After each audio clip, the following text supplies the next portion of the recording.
La suite de Paris Tendance, toujours dans le 9e arrondissement de Paris. C'est là où m'a donné rendez-vous Pierre-Yves Chupin, le patron du Guide Le Bay, qui avait envie de vous faire voyager. C'est le cas ici, à Isla Calaca, un Mexicain gastro.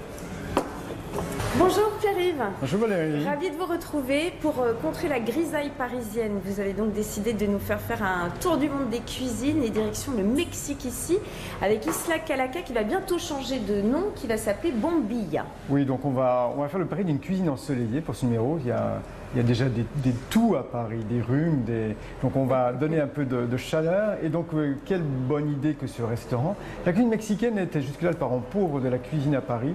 Il n'y avait quasiment pas de restaurant ou alors des chaînes qu'on va qualifier d'industrielles. Alors que là, ce sont des vrais chefs qui ont un vrai talent pour associer les bons produits, nos bons produits souvent français, notamment le canard, où le foie gras intervient parfois dans certaines recettes, et les bases du registre mexicain. Regardez ces tacos comme ils sont appétissants. Donc certains sont au canard, certains sont au bœuf, d'autres sont façon végétarienne, et tout ça est servi de façon sympathique.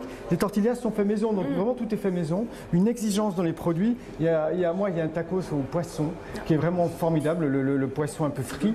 C'est la bonne trouvaille, je trouve, de cette rentrée, c'est qu'enfin la cuisine mexicaine est à l'honneur à Paris. Et quel tarif du coup pour se faire plaisir? Non, on est au déjeuner autour de 25 € et le soir autour de 35-40, pas plus. Donc l'adresse c'est Isla Calaca, bientôt Bombilla, donc prenez les deux références. Autre restaurant, c'est Niébé, c'est la reine des haricots. Oui, parce que le Niébé, c'est le haricot sec.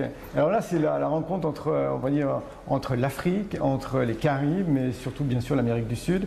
On est dans le Montparnasse des artistes qui a été relooké avec des couleurs et avec cette cuisine qui a plein de clins d'œil autant en Afrique que sur le continent sud-américain.